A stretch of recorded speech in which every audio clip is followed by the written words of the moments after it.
Всем привет! Это не местные, это Аделина, это И Константин. Наконец-то мы снова вместе, и мы в Батуми. Здесь открылась аллея героев, место, которое вы просили нас показать и осветить, как же оно поменялось.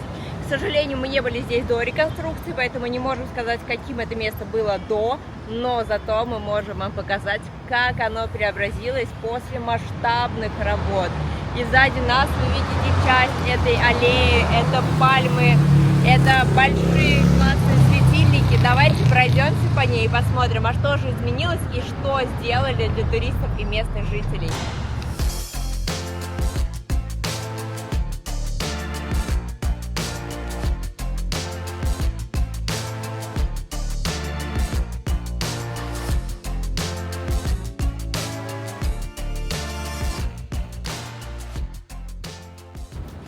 А начинается аллея героев с озера Ардагани. Здесь же мы видим набережную, и здесь же у нас виднеется море.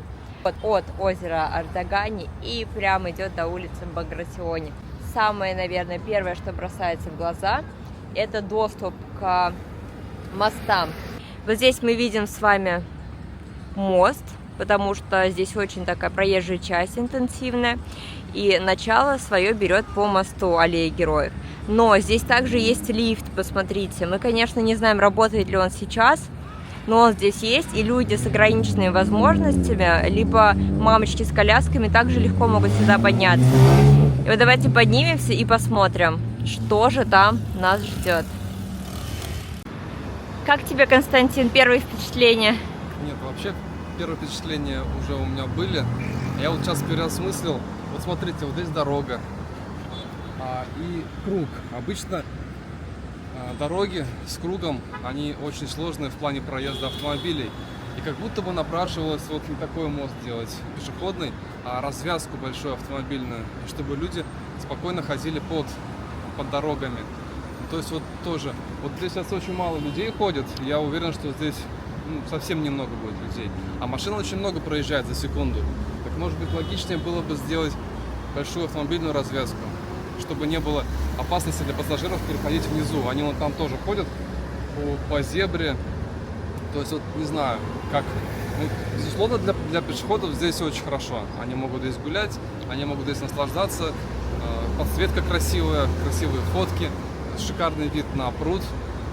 Вот так вот. Напишите, как вот вы считаете. Досмотрите сначала до конца, поставьте лайк обязательно, потому что мы стараемся. И напишите свое мнение, как вы считаете, как лучше было сделать. В центре, между двумя мостами, мы видим весьма необычную движущуюся фигуру. Это работа скульптора Тамар Квеситадзе под названием «Ротация». Скульптура состоит из стекла и металла, и глядя на нее, мы видим женщину и мужчину, выражающих разные эмоции. Тамар Квеситадзе также является автором скульптуры Али Ино. Вот мы сейчас спускаемся с этого моста, начиная от пруда, и идем дальше. И смотрите, здесь она прямая, этот парк, он прямой. Прямо, посмотри, какая картинка, прям как в Эмиратах где-нибудь, да? Да. Вот очень тоже, да. Батуми отличает новая часть города, что высокие дома. Выглядит шикарно, мне кажется, потому что здесь ровные линии, прямо уходит дорога, и парк тоже идет прямо. Сейчас мы дойдем, посмотрим, что там есть на самом парке.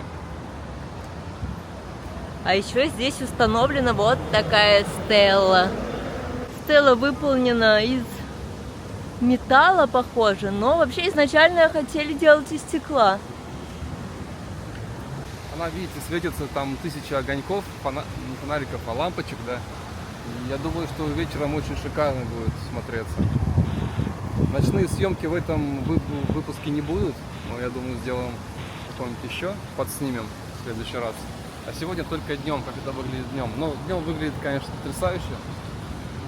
И гулять одно удовольствие. Особенно там вон фонтанчики я видел. Там хочется искупаться, жарко. Но не будем. Сегодня не будем купаться. Не на камеру это все.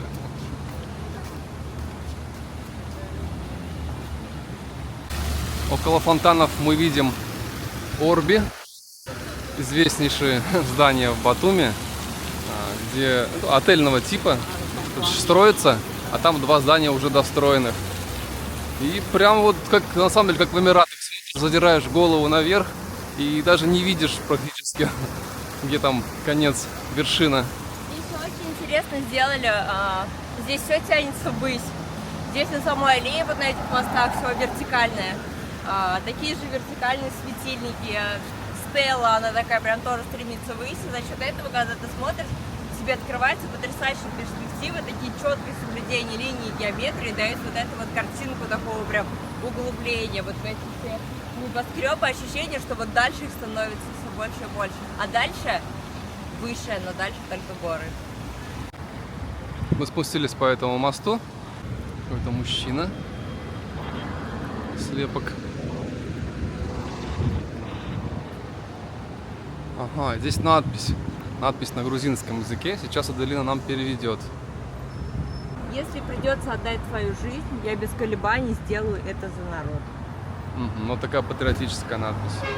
Ну, поэтому, наверное, и называется Аллея Героев.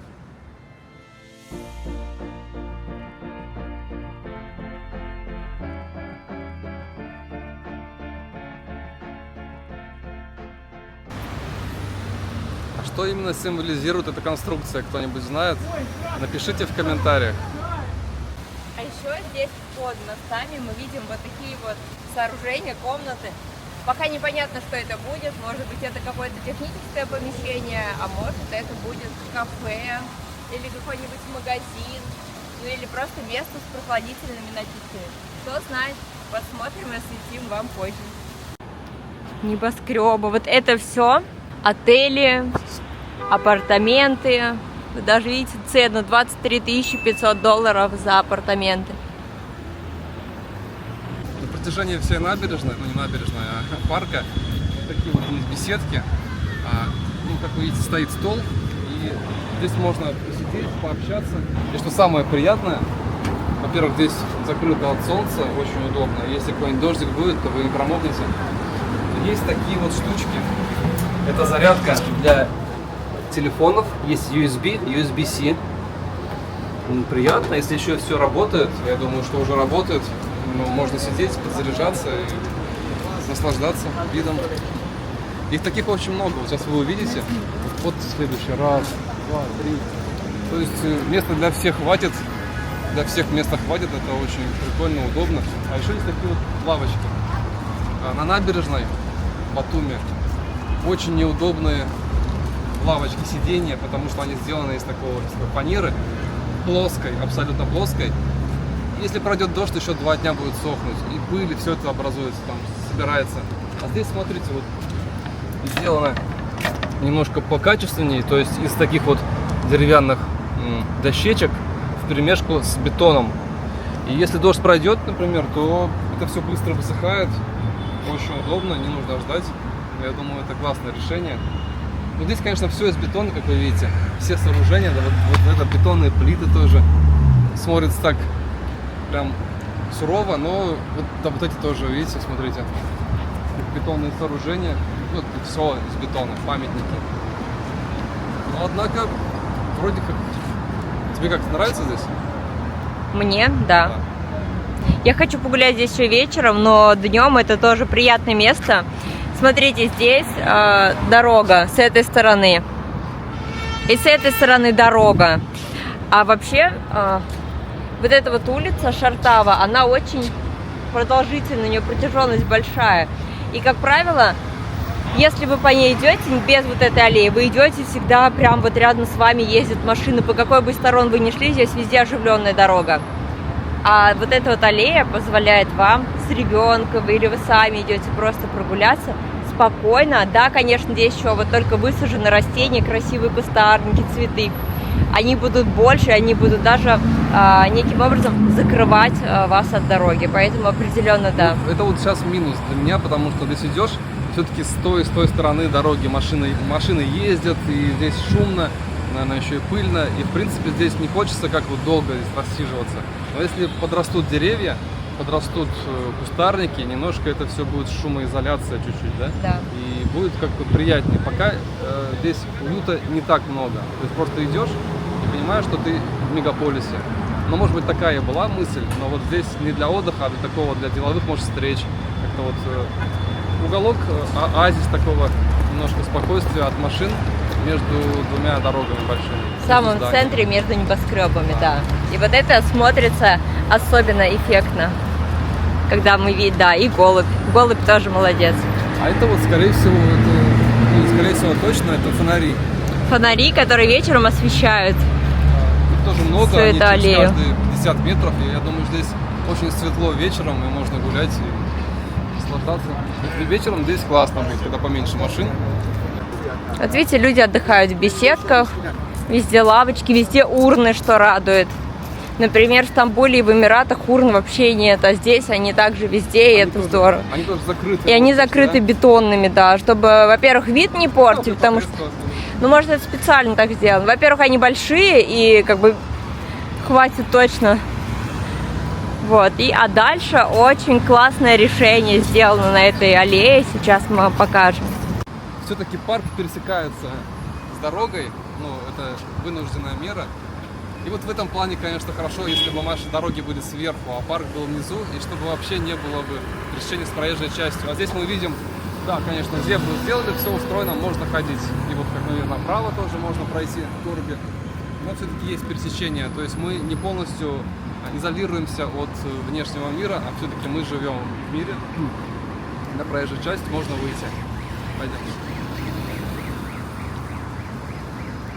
И переходя дорогу, мы попадаем, назовем ее вторая часть аллеи героев. И вот здесь уже интересным решением является, вот видите, как много-много вот этих светильников везде. Те же самые урны закрытые, те же самые беседки с доступом к электричеству, такие же лавочки. А это уже не бетон, это уже пластик. А, здесь можно сидеть, кстати, да, вот. Но они как бы горячие. Приятно на них сидеть. Ну ты сел как будто не горячий, ты прям вытерпел. Нет, ну они не такие горячие, но вот сидеть постоянно. Вот здесь, наверное, лучше. Давай, протестируем тест-драйв всех лавочек на аллее. Они тоже горячие, здесь все нагревается. А вот там, где в беседках, они уже не нагреваются. Потому что там тень. Да, и здесь, как мы видим, видите, подрезают траву, то есть ухаживают, не просто построили, забросили, а здесь ухаживают за этим, газончик. Это вот приятно, это приятный вид. И запах травы прям такой свежескошенный. Обратите внимание, вот тоже здесь очень много пальм по всей аллее. И вот это классное решение. Светильник, пальма. Дальше опять несколько фонарей. И еще также пальмы и скульптуры. Среди пальм и фонарей мы видим такую вот инсталляцию.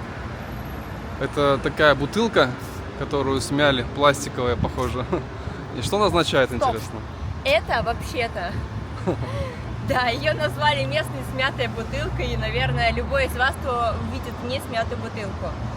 Но на самом деле это скульптура, созданная итальянским мастером Алессио Рональдо, и называется она «Чувствительный». Но нет, чувствительный к ней не прижилось, к ней прижилась именно смятая бутылка.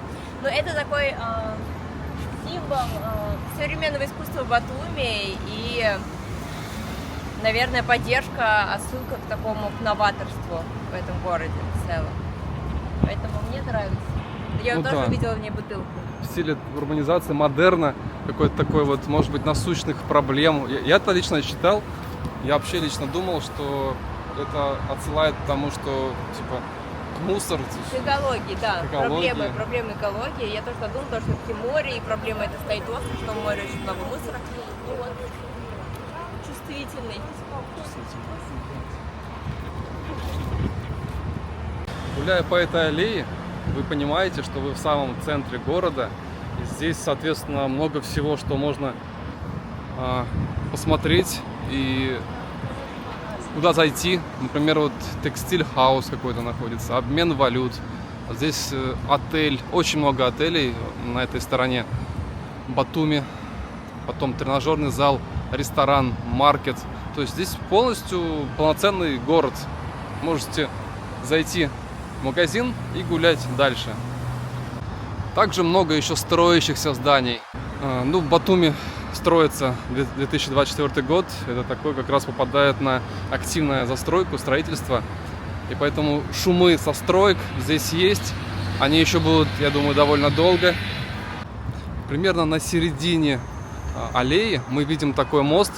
Он там, кстати, находится Carrefour. Здесь все рядом в центре. Интересный такой мост, тоже с подсветкой. Тоже прямой. А что мы здесь видим? Здесь приветствие.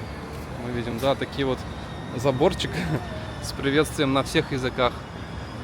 Ну или почти всех языках мира. Вот догадайтесь, какого языка здесь нет. Я вот сейчас специально медленно буду вести.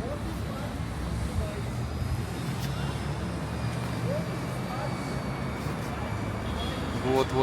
И welcome, и bonjour, и добро дошли.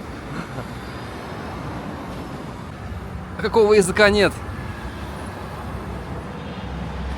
В общем, напишите в комментарии. Ну, я думаю, вы поймете, какого языка нет. Здесь начинается мост пешеходный. И это первый мост, первая такая точка, которая позволяет нам пройти мимо арки Черного моря. Ну, это такая своеобразная достопримечательность в Батуми. Раньше эта арка находилась исключительно на островке, вокруг нее была дорога, и подойти к ней было невозможно. Но сейчас, благодаря тому, что здесь провели масштабную реконструкцию, сделали вот эти вот мосты, и один из мостов как раз-таки проходит прямо через эту арку.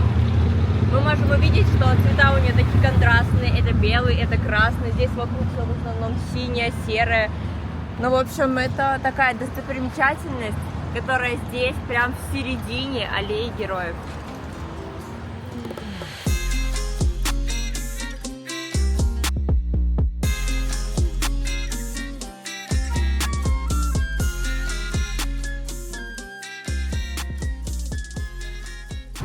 Вот очередное кольцо, кольцевая дорога. Как мы видим, это вообще здесь, когда все строилось, я изначально думал, что здесь строят большую развязку. И опять же, я считаю, склоняюсь к тому, что было бы здорово, чтобы это была все-таки автомобильная развязка, потому что кольцо это все-таки аварийная такая вещь, ситуация. И ну вот мост есть, хорошо, по мосту люди переходят, а какой особый смысл в этом? Красиво, ну может быть да, красиво. Все-таки я за то, чтобы здесь была развязка автомобильная, а люди спокойно ходили уже без машин внизу. И внизу можно было бы обукрасить, обустроить там красивой зелени, парк, ну как там сделано. Ну вот, что мы видим. Ну, мне здесь нравится очень вид, такая перспектива туда и в ту сторону. В принципе, это есть Батуми. Бывают пробки, бывают свободные улицы, но машин очень много, особенно сейчас, в июле, в самый пик сезона. Очень много машин. А это стадион. Тот самый, на котором тысячи грузин болели за свою команду, которая прошла Евро 2024. Так что здесь было очень-очень шумно и радостно. Но мы идем дальше. Да, мы прошли мост через проспект Абу-Суридзе и удаляемся от моря в сторону уже в другую часть. В сторону Багратиони. В другую часть аллеи. И вот мы видим, что... Вот смотрите, вы видите, что ничего не поменялось. То есть, в принципе, она абсолютно такая же, ничего нового здесь нет. Те же самые лавочки, мусорки, фонари и пальмы. То есть она абсолютно идентична и продолжается так вот до самого конца. Сейчас дойдем. Дошли вот до таких отверстий в земле. Ну, это, скорее всего, здесь либо ну, вот нарисованы дельфинчики. Вот дельфинчики. Скорее всего, да, здесь фонтан будет. Просто идешь и упираешься прям в фонтан. И будет очень эпично, если ты идешь, а они начинают работать какой-то. Но они, наверное, да, они будут работать, особенно вечером. Может, еще какая-то подсветка здесь будет. Такие Поющие, наверное. Поющие, да, может быть, фонтанчики, да. Ну, их мало, как вы видите. Вот всего здесь 8 штучек. Посмотрим, как это разнообразит, пока они не работают. Но аллею. Уже сейчас мы с вами видим окончание аллеи героев. И вот эта часть, она, наверное, ну, назовем ее из 3 частей. Аллея — это самая скучная, потому что уже нет никаких скульптур, уже нет, не на чем подумать, постоять, поломать голову, да, что это означает. Ну и нет уже мостов, потому что все мосты остались там. И вот здесь такая просто спокойная часть, уединенная. Встретиться с кем-то, посидеть вечером. Вот здесь места, правда, хватит всем. Тут так много лавочек, здесь так много беседок. Здесь прям это создано для большого количества людей. Хочется сказать, что очень приятно, что как только построили аллею, сразу же сделали вот такие классные вещи. Смотрите. Это уже не для людей, разумеется, это для животных уличных, скорее всего, для собак или кошек. Стоит водичка, вот в самую жару. Очень-очень здорово, если они утолят свою жажду в этой емкости. Да, вот люди приносят им еду. корм уже съеден, да, я думаю, что скоро снова пополнят. Обычно прикрепляют такие будки к кому-то, это какой-то проект, и обязательно подкармливают, насыпают еще. Такая прям классная, как маленький домик человеческий выглядит, смотрите. Вон, там картонка, здесь тоже. Но я думаю, что удобно. В теньке собачка может там скрыться, хотя там, наверное, может быть и жарко. Ну, в общем, вода есть. И очень здорово, что уделяется большое внимание вот именно жизни бездомных животных в Батуми. Мне кажется, вот здесь надо поставить лайк. Вот прям лайк городу, лайк властям, не знаю, чья это инициатива, что по всему городу большое количество будок, по всему городу расставлены миски, и животные здесь это не объект для борьбы, а животные здесь это часть общества, которая проживает в этом городе. И вот это радует. И вот это хочется транслировать и распространять, наверное, в других городах. Да, ну, конечно, понятно, что лучше, чтобы вообще не было бездомных животных. Но если их нет, это не значит, что их нет в вашем городе, например. Потому что бывает такое, что животных истребляют, усыпляют, отлавливают. Есть такие города, где вот относятся очень жестоко к животным. Здесь, насколько я вижу, очень лояльно относятся к животным. Их любят, их подкармливают, за ними следят специальные организации. Ну, в общем, респект. Смотрите, это Батуми. Здесь стройка идет, большие классные дома. Ну вот это вот тоже Батуми, как вы видите. Здесь уже старенькие дома, сушится белье, заканчивается аллея и начинается вот настоящий Батуми, который ближе уже к горам. Кто во что гораст. Просто вот какой хочешь ты себе балконный фасад, вот такой ты себе и делаешь. Хочешь красный, хочешь зеленый, хочешь из одного вида металла, хочешь из другого. Ну, в общем, такие правила, и вот так это все здесь. Видимо, легко и просто согласовывается и делается. Но вот такие дома, когда мы видим, мы понимаем вот этот местный колорит именно, что люди живут вот так. Люди делают вот так, потому что все вот эти небоскребы, которые плюс-минус одинаковые, с вылизанным идеальным просто фасадом, конечно, это больше для туристов, а местные жители это вот про это.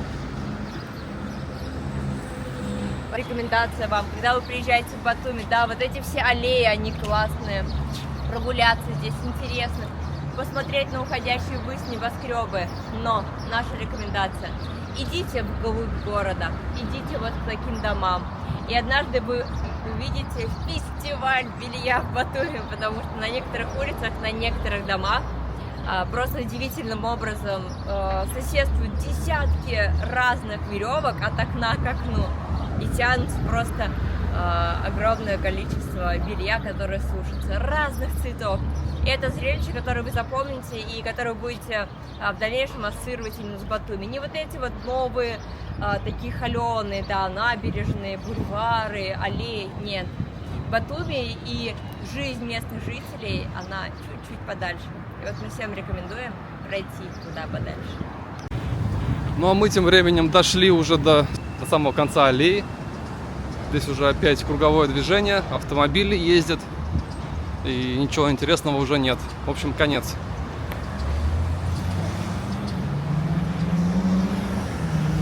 Ну вот мы и прошли с вами всю аллею героев. Как она вам? Пишите в комментариях. Было бы интересно узнать мнение тех, кто был здесь раньше, кто видел ее до реконструкции. Что здесь изменилось, сильно ли здесь что-то вообще поменяли, что добавили, может быть, было что-то лучше. Поэтому пишите и делитесь с нами. Мы сейчас сидим как раз в той же самой будке, ой, не будке, а беседке вдоль всей набережной. Ну, скажу я вам, что довольно шумно. Буквально вот в 5 метрах здесь дорога, проезжая часть такая активная. Но прям надо что-то делать, либо кусты, наверное, погуще, что ли, как-то отращивать. Потому что так вот сидеть и общаться, если приходится голос немножко напрягать. Ну а в целом аллея чистенькая, беленькая, прекрасная. Можно гулять.